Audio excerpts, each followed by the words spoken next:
each other. We are. What are we going to do? We're like Angela Merkel Can't believe it. and Matteo Renzi. I think it doesn't seem right. No, it doesn't. That's, Well, thank you very much, all of you, for coming here. The only good reason to be here, I think, is that it's drizzling outside. It's not drizzling in here. I want to thank, first of all, Jane for doing this. It's a marvelous thing to do. I'm going to turn this thing, if I can fish it out of my pocket, turn it on. okay. Yes. There's So a we button. go like this. Now it goes unmute. Yeah. I just unmuted it. It's a new word that Chris introduced me to. And I want to thank the Center for Fiction, which feels like home away from home, because Anka's here all the time. My wife Anka, who has a royal family here with 152 Proustians. And my marvelous editor, Nan Felice. So Christian, we just kept going. Go ahead. Now, I was told that I'm to read for a few minutes before anything else. It's extremely hard to figure out what to read when you are supposed to guard the secret of the denouement of the book, like the secret of the confessional.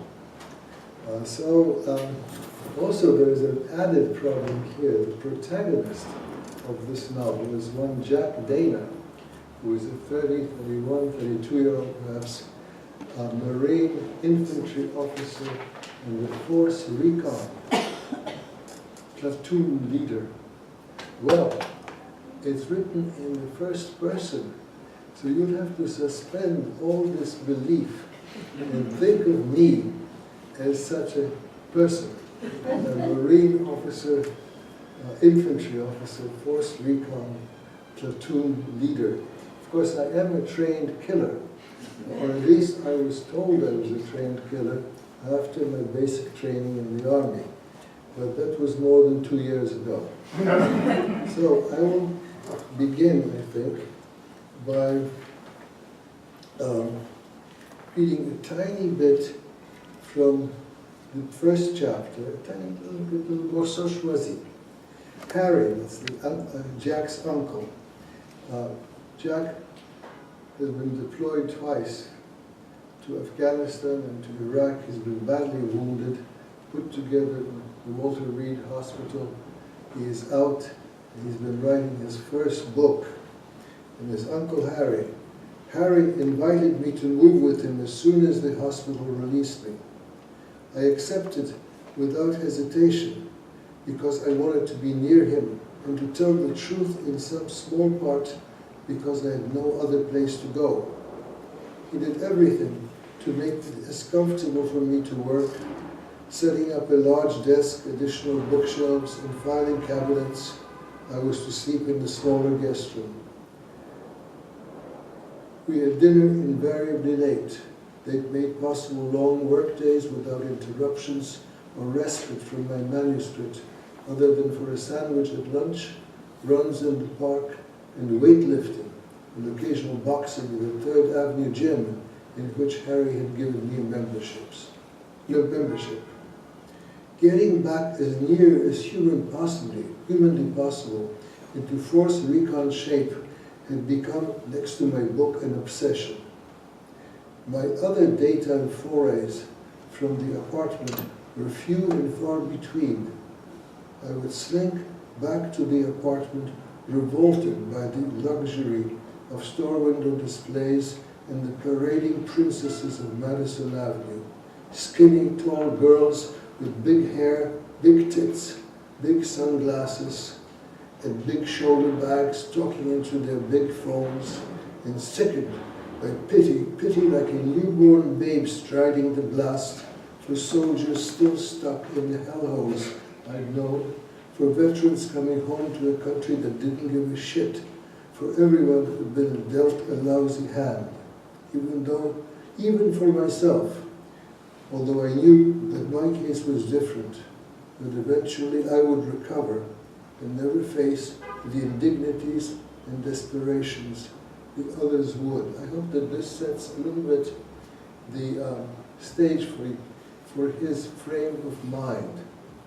Anyway, after his first book comes out, his uncle, his ever-present uncle, arranges for him to have a few weeks of vacation on a ranch in the Mato Grosso, which is in Brazil. It's a ranch that belongs to a client of Harry's. Harry's a big-time lawyer. And once more, Harry had proved, and by the way, this, in a way, this what happens on the ranch provides the kernel of what happens in the book. Once more, Harry had proved to be the most efficient and best of uncles. If a writer truly wanted solitude, the fazenda was a dream house. So there is no internet there. There are no newspapers.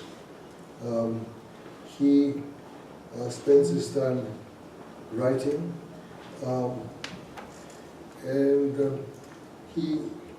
the manager of the fazenda asks him to join him on the shooting range because Jack Dana, is a crack shot.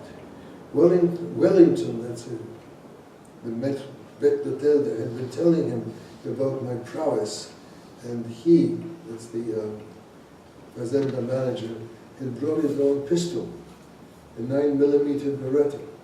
We banged away companionably, and as he was a good shot, I was glad to outscore him.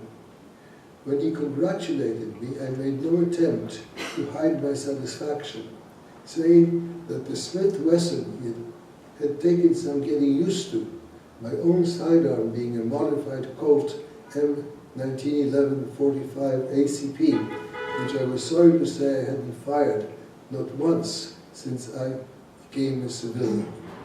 I was grateful to him for getting me back into form. That was the truth. I had gotten the idea that even though I was a full-time scribbler, I should keep in shape and to continue to hone personal combat skills or come as close as was feasible without being back on active duty. Well, he finishes a sufficient number of pages and he accepts an invitation from the fazenda manager to go to a party at his house. I had never eaten better steak. We drank caipirinhas, delectable concoctions combining cachaça, a powerful liquor made from fresh sugarcane juice, lime, and sugar. He advised me to have it prepared with only a pinch of sugar and then beer, which was what everyone at the party seemed to be drinking. It was thus, we sat down together in a pair of comfortable armchairs on the veranda and talked. It was thus that I heard, in addition to endless statistics about the productivity of Pedranera, that's the name of the fazenda, an account of the circumstances that led old Dr. Sampaio to sell to Meinherr van Versleiten, that's the client of Harry's, the fazenda that had been in the Sampaio family for generations. It was nothing less than the failure to take revenge as required by the Mato Grosso Code of Honor, and the disgrace and ostracism followed. You understand, Jack, Alberto said, there aren't very many people in the Mato Grosso, and some are very bad. I've told you that. It's the reason we pay so much attention to security. So when the eldest of the Santos brothers gunned down Ricardo, Dr. Sampaio's ranch manager, the man who had my job in cold blood at the front of this very house, with Ricardo's wife and children watching from inside, got back into his truck and drove away, there was only one honorable course for the old man to follow. The Santos are real thugs and run a vicious protection racket. No one expected Dr. Sampaio to kill Dr. Santos himself. He was too old, and it wasn't a job for someone like him anyway. But considering that the reason Ricardo was killed was that he wouldn't pay protection money to the Santos gang and wouldn't let them rustle Pedranero cattle, Dr. Sampaio had a duty to find someone who would do the job, hire a professional. Well, the old gentleman said those days were gone. He would go to the police. Everybody knew that was a big joke, because no policeman, no prosecutor, no judge in Mato Grosso would touch a hair on the head of the Santos. They all want to live, and they want their wives and children to live. And just between you and me, they like the little presents they receive from the Santos. I don't need to tell you, Jack, that government officials in Brazil aren't paid a decent salary. So in short order, it became impossible for Dr. Sampaio to come to the ranch. The personnel wouldn't look at him. The cattle were falling sick. Everything was going wrong. Finally, he got the point and announced that he would sell the ranch. And that's when Dr. Dirk came in, and that's where I came in too. You? I asked, genuinely surprised.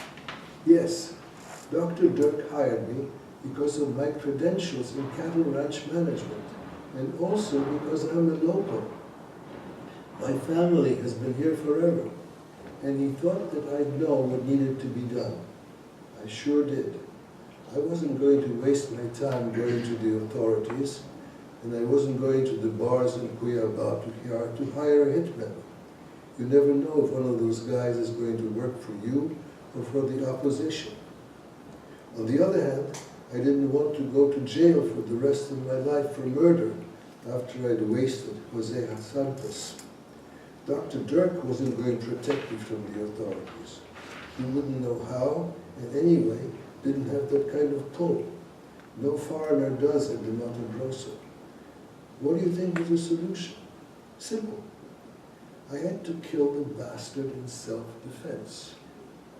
So I put the word out that I was going to get Jose in order to square the accounts at Pedranera, and that for a week I'd be waiting for him at nightfall on the porch outside my office.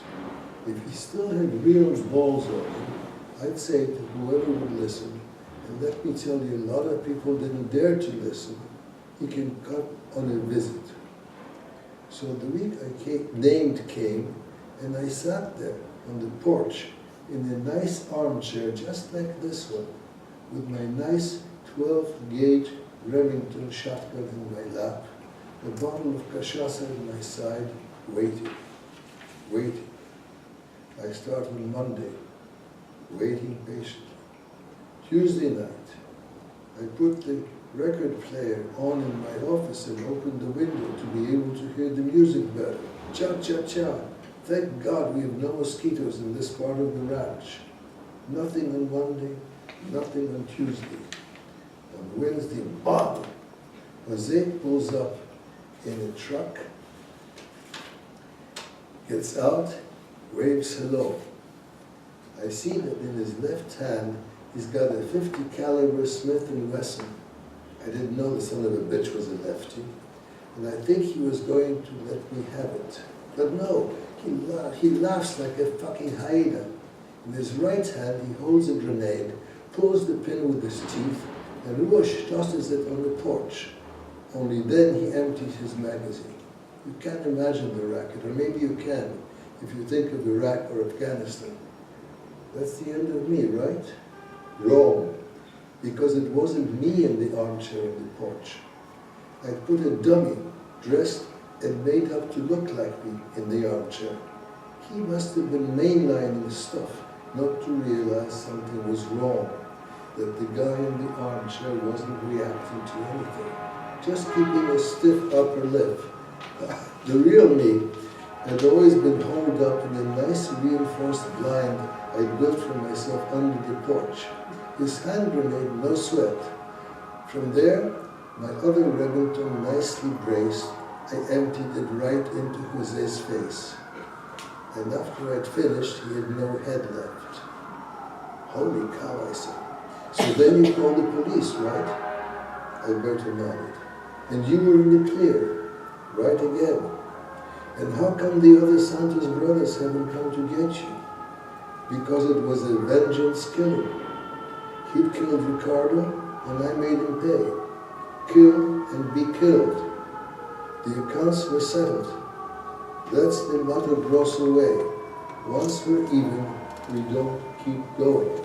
Now, that sets the paradigm, in a way, for what happens in the novel. Of course, you can find out more about it if you buy the book and read it.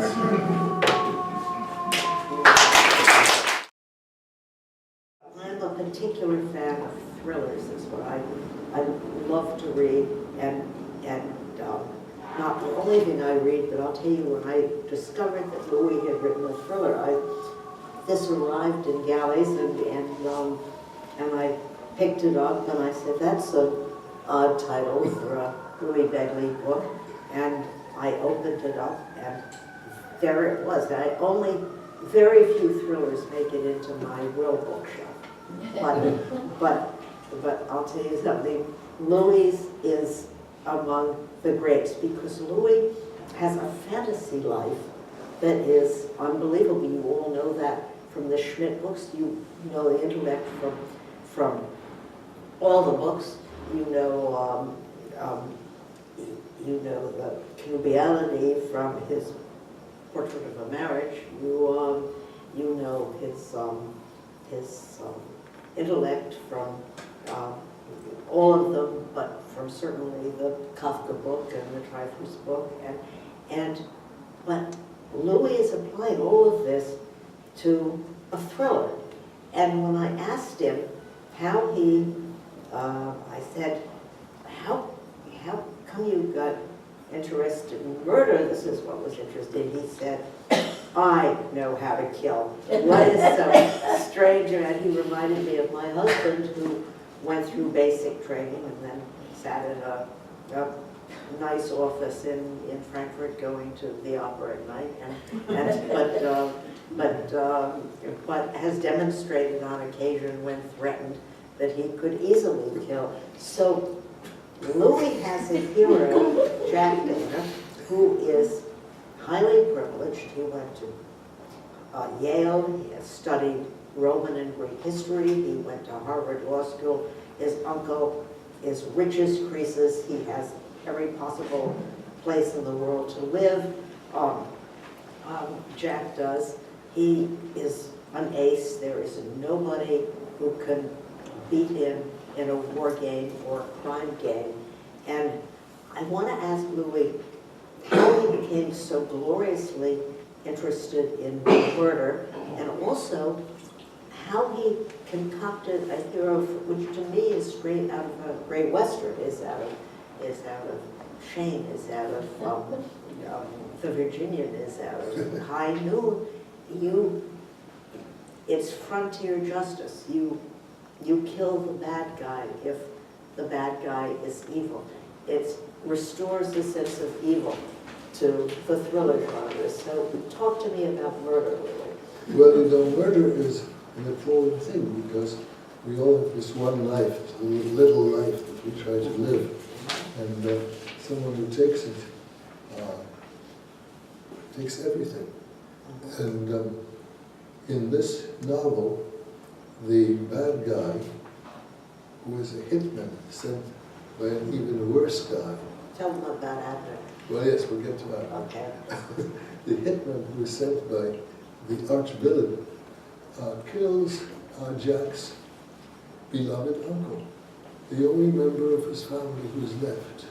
And not only does he kill the uncle, but he kills him in a terribly sadistic way, and in the process of killing him, he tortures and kills the uncle's cat, who happens to be a lovely Abyssinian whom Jack had given to his uncle years before. And Jack cannot accept the proposition that he should go to the Suffolk County Police, because that's where the murder took place in eastern Long Island, and get those geniuses to try to find the killer. He knows they won't. And if they find the killer, he will plea bargain his way to something or other. 15 years in jail, out on parole for good behavior or whatever it is, whatever passes for good behavior in whatever jail this guy will go to, where he would probably be ruling the roost, because he's a professional murderer. So Jack is not willing to accept the delays of justice and the foolishness of justice, and he wants to kill the person who killed his uncle, and he does so, just as Alberto that I read about in the precept. He wants to do it in a way that does not land him in jail, which he does. Now, I ought to say that Jack came into my head to a very large extent because I've been brooding about the way in which the Iraq and Afghanistan wars have been fought by underprivileged kids. When I was in the army, when Vincent, Jane's husband, was in the army, there was a draft. People were called up and they went to serve.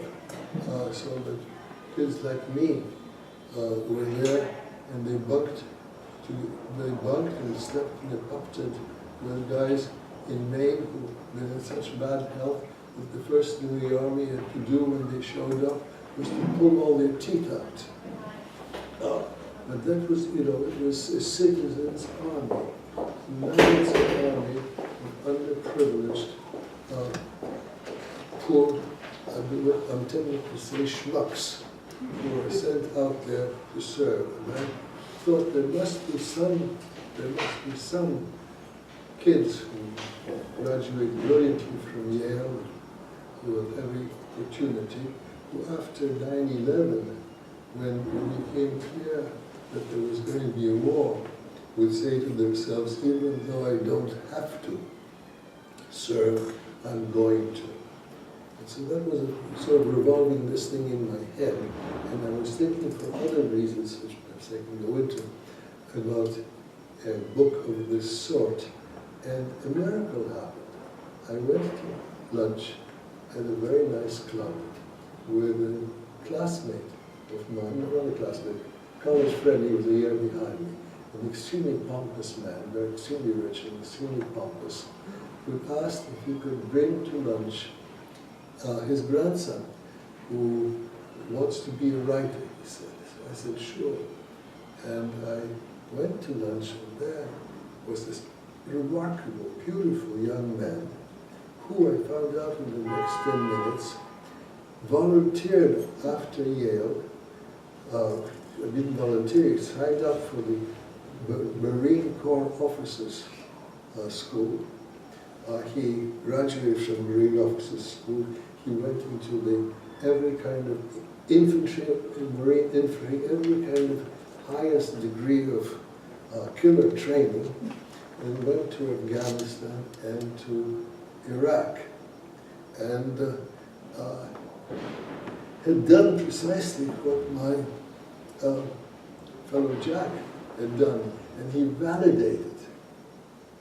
He absolutely validated this conception of mine, so I was enormously grateful.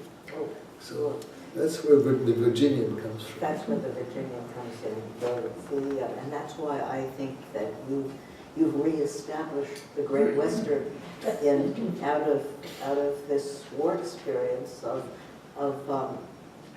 Jack's, because there is something you never question the heroic quality of the deed of Jack in exacting vengeance. And I want to know, will we have, as a lawyer, the exacting of vengeance illegally squared with you, I'm really an outlaw. But I'm not practicing law. When I practice law, I'm very much good. But I'm not practicing law. I think that laws and regulations are for squares. Okay, and you're probably right. There is something about the guy on the horse who rides out into the sunset after settling accounts and creating peace. That's right. And this is what I loved about the book also. Jack is perfect in all ways. That's why I talked about Louis' fantasy life. Jack is not only can kill when he has to, he's very debonair. He is clearly brilliant. He's a famous writer. He is very gracious to women and attentive to them. He falls in love deeply, as Louis all know has, and so I tend to think of Jack as Louis, who didn't kill anybody, but would have. So I Wish fulfillment. Wish fulfillment. Well, that's why I want to tell everybody about the villain. We have a great villain here named Abner Brown. I don't know why, but it strikes me as if I met somebody called Abner Brown, I would really run a wide berth around it. And he takes up Louis', you know, if you know Louis and you know his other books, you know there are certain things that mean something to him. One is that he is violently against racism. He is violently against the right.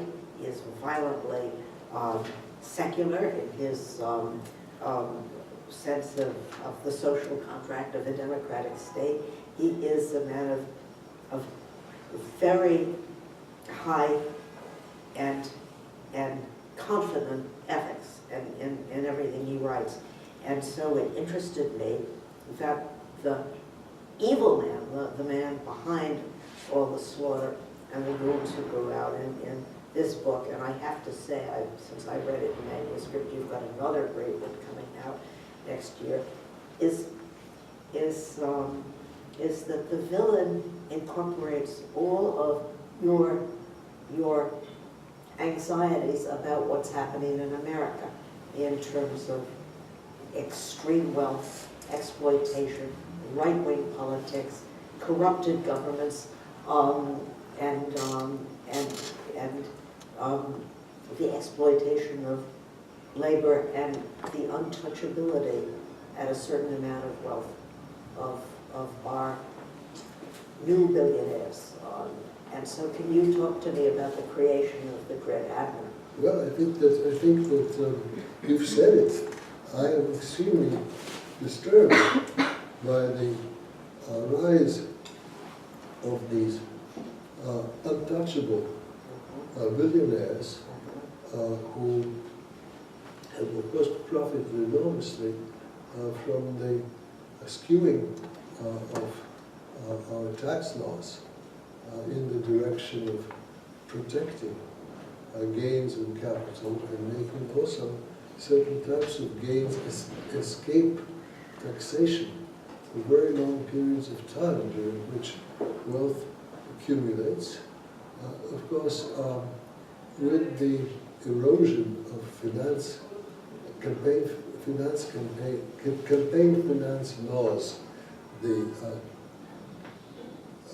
combination of which was a Citizens United decision, these people with huge, really unlimited amounts of money are able to direct unlimited amounts of money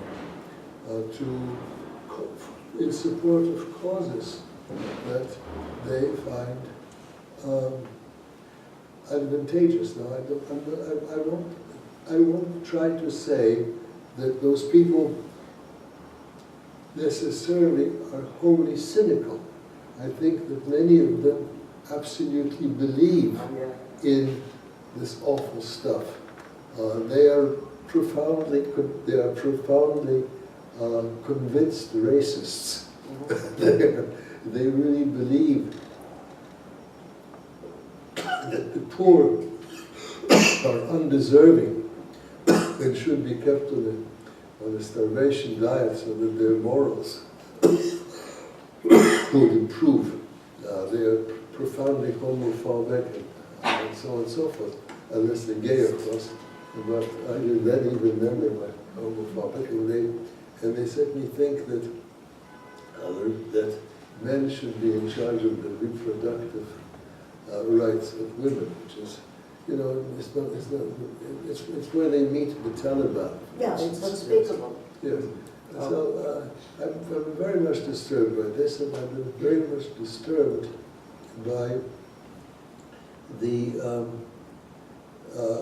way in which lies are spread in the economic interest of these people. For instance, the amazing spectacle of people who have been to college, maybe even graduate school, not knowing whether human activities cause climate change, not knowing whether burning coal has an adverse effect on the environment. That's a spectacle that I find revolting. And yet one sees these apparently upright and bland and smiling people doing this, getting their names on major buildings in major cities, hospital awards, this and that. Museums, Museums ballet and so centers. forth. So in this book, Abner Brown is a hugely important man. Warren Buffett is more or less, he thinks Warren Buffett is almost the same amount of money. The person he really thinks is on the same level as Carlos Slim, the immensely rich Mexican magnate.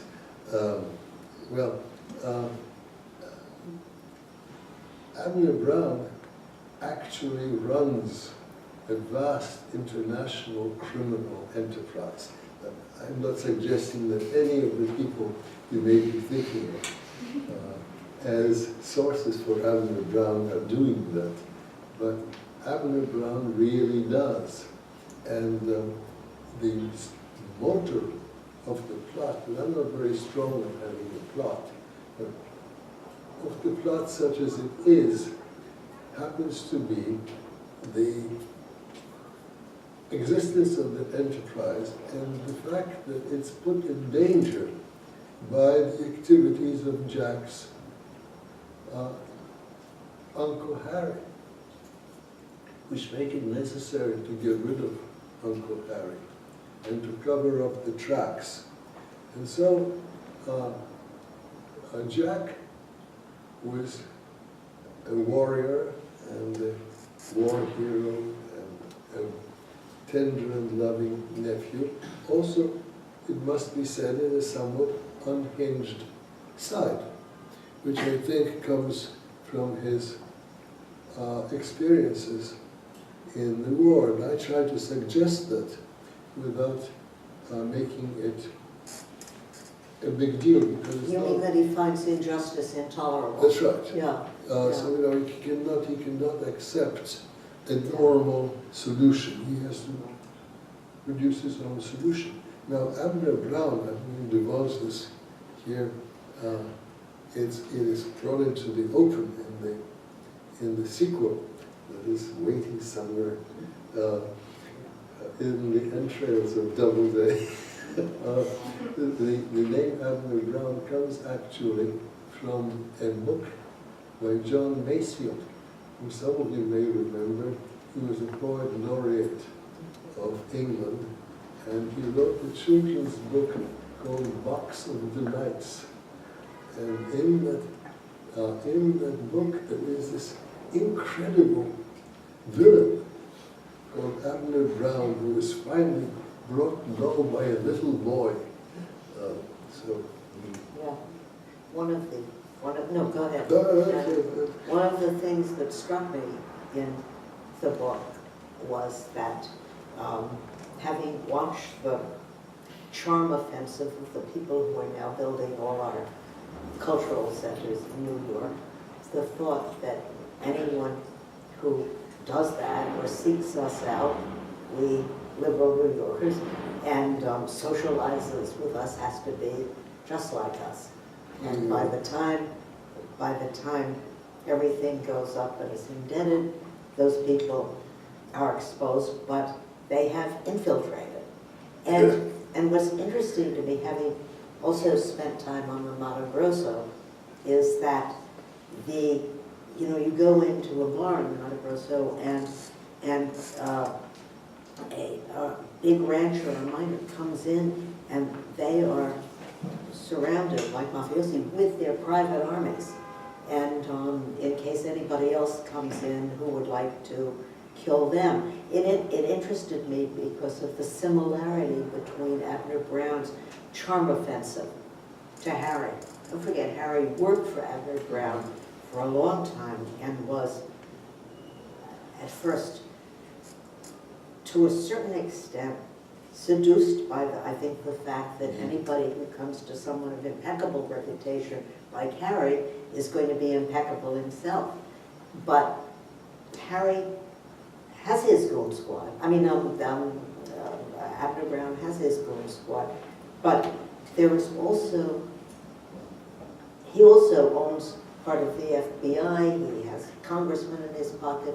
The thing is that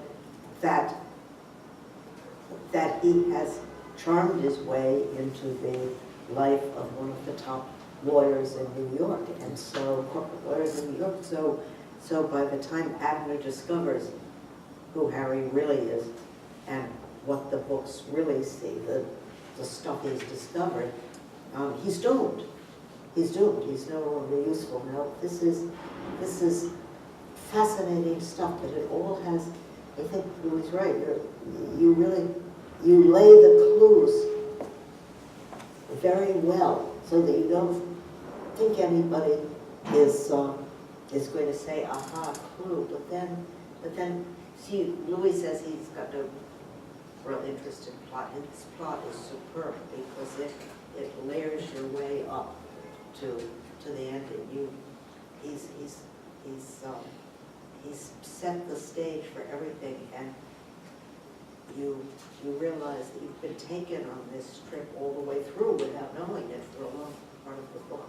So tell me about how you do that. I'm not sure you're talking about my book, but I love it. There's some very good stuff here actually about law firms and how law firms function and women. Yes, women. Louis is giving one of the best people in the law firm with whom Jack falls in love is an ace lawyer.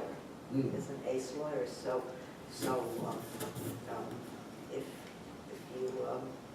if you look back at some of Louis' books, especially the Schmidt books, it's moved from an au pair girl to an ace lawyer. So the love object has matured and gained mind, equivalent to Jack's. Yes. So this is like the George Clooney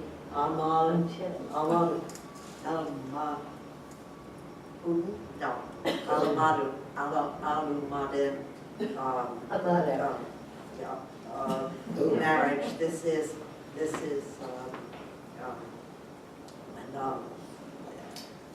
when the fairy tale, the fantasy life becomes appropriate, realistic, and we all applaud it. Well, yes, that's absolutely true. I am thinking that if I find it here, I would like to read to you a little piece about how the seduction of Harry takes place, but I'm not sure I'm not very good at finding things. So we won't worry about reading about it. But also the description of the Long Island estate where Harry supposedly hangs himself, Yes. is quite remarkable, and how Jack finally discovers that he was right, that he didn't hang himself, that Harry didn't hang himself. Well, that's right. You see, but that also is, this is how these things come together in a very peculiar way. I went to a party in Sag Harbor. The suicide takes place in Sag Harbor, which is in eastern Long Island. And I can't remember whether its uncle was there or was not. It was a party in the summer, in the afternoon, at a house I'd never been to before. We'd never been to before. And the house was unremarkable from the outside, but once one got through the house and into the back, there was an absolutely marvelous garden, not particularly great, not particularly big, but just somehow marvelous. And the detached building, the studio, which is very much like the studio in which Harry hangs himself, and it all made an extremely strong impression on me.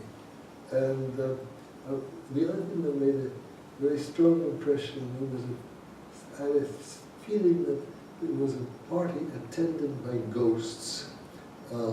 Everybody there was somehow very thin, and I thought rather sort of unsteady on their feet.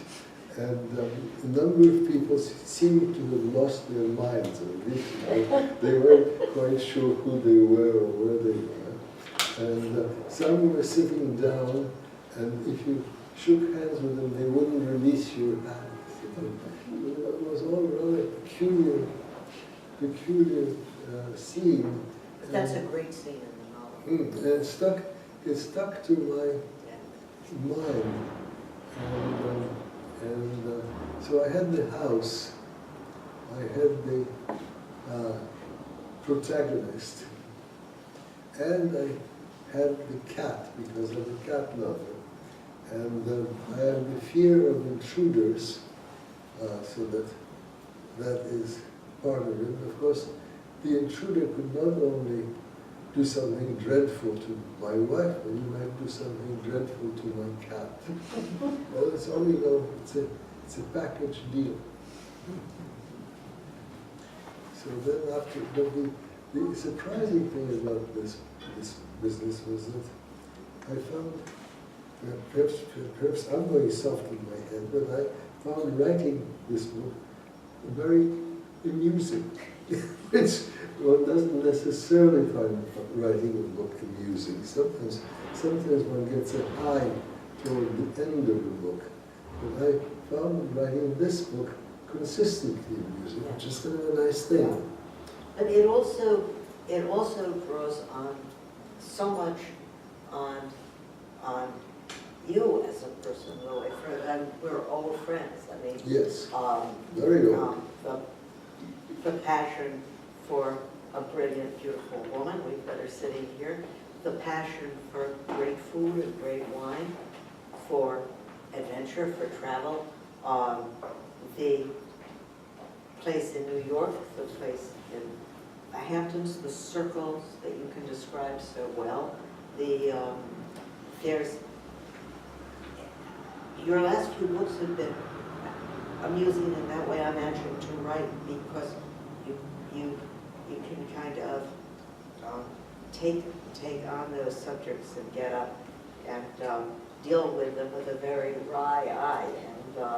And I always suspect that there's a lot of roman play in these books, and certainly in this one.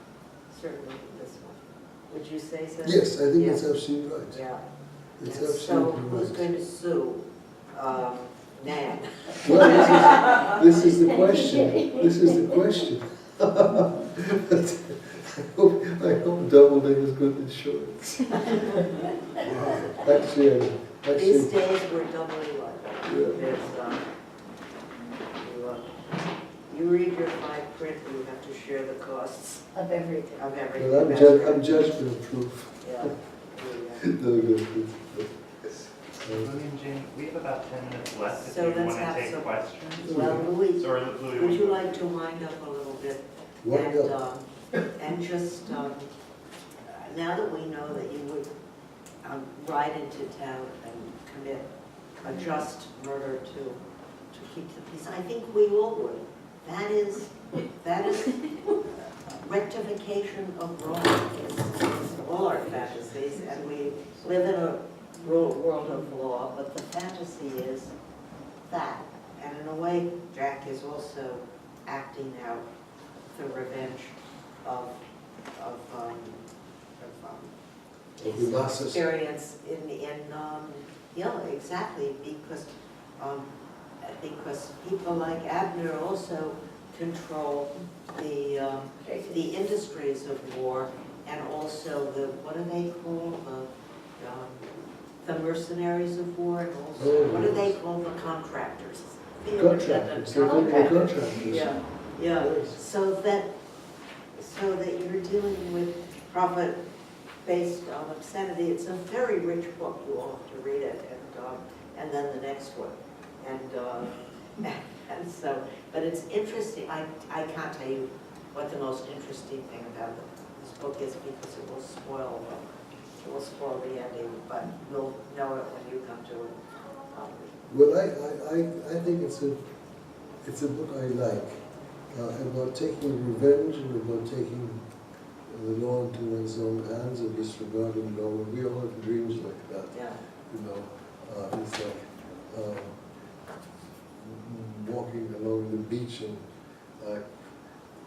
being like Atlas, you know, and, kicking the sand into the eyes of anyone who doesn't behave themselves and so forth. Of course, if you're like me, not terribly impressive physically, not terribly given to boxing matches, all this is just dreams, you know. I would love to seize a rascal by the neck and so, but I don't. So one has to just satisfy oneself. Well, that's what's really amusing and fun about this really chilling book. I mean, so you get a lot in one book. You get chilling, amusing, thrilling, and immensely literate, like all of Louis' books. So let's have questions. Does anyone have a question?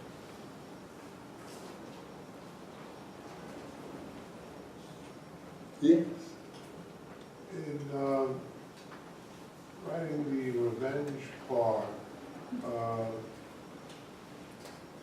did you spend any time taking a look at one of the reasons in our society that we don't act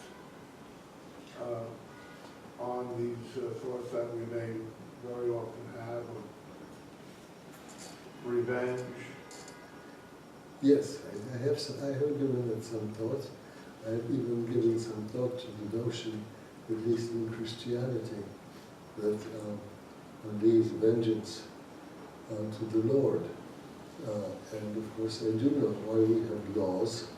Laws are here to control people's behavior, to make them conform to certain norms that make for a civil and civilized society, that protect people from evildoers, that ensure a modicum of justice.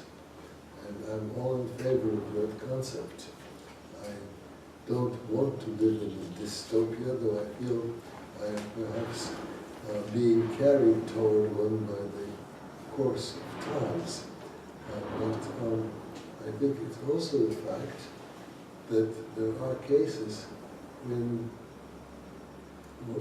people are faced with a crime in which the punishment and the way toward punishment provided by the law seems simply unacceptable,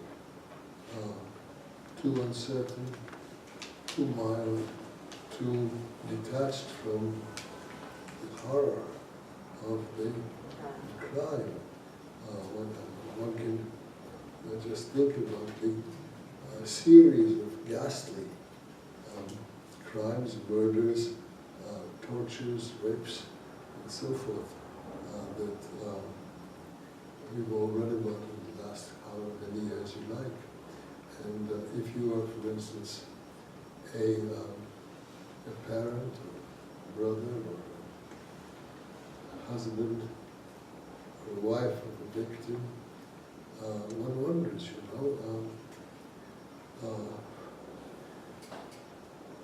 how does one say, well, that's all right. U.S. Attorney Barara is going to take care of it. No problem, the guy's going to be tried by a jury of 12. If they convict him, it's good. He's going to be sentenced to a learn of justice, and so on and so forth. Well, that's how it should be, and that's it's accepted in the vast majority of cases. But I think there are situations in which there is someone like Jack, who, as I said, has been slightly unhinged by the war, who says, oh no, that's not how it's going to be. And also I should tell you that there is an incident in the book which reveals to Jack just how the murder was committed. And having had the revelation, I think it becomes really difficult to accept the normal process of law. I think it also becomes very difficult to accept it in the particular facts of this case, which make catching the hitman and proving the crime rather difficult. Can I add something to what you said? It resonates. I mean, when Jack exacts vengeance, you're really cheering for him. I don't want him to get caught and go to prison, but it also resonates, or at least for me, in the world we live in. Abner Brown, who is the evil plutocrat behind all these goons and dispatching them and remaining unpunished, is in our society increasingly protected right now. And you see this in the next book, the immunity within our justice system that these people have fought or coerced. And the fact is that if Abner Brown gets, at this point, in this book, gets arrested, a whole structure supposedly attached to the law is going to protect him. And this will be taken up again in the next book. Stay tuned. I should have read to you the very first paragraph of this book, because it, in a way, has to do with your question. This is a true story. I have changed the names of certain persons in order to protect them from harm. Other than that, I have concealed nothing. My conscience is clear. What I've done, I do again without a moment's hesitation. Some will think that I should have stuck to the rules, put my faith in criminal justice, and let the murderer plea bargain his way to a cushy sentence. So be it. I despise cowards and hypocritical pussies, and their holier-than-thou naivete. Yeah, He's not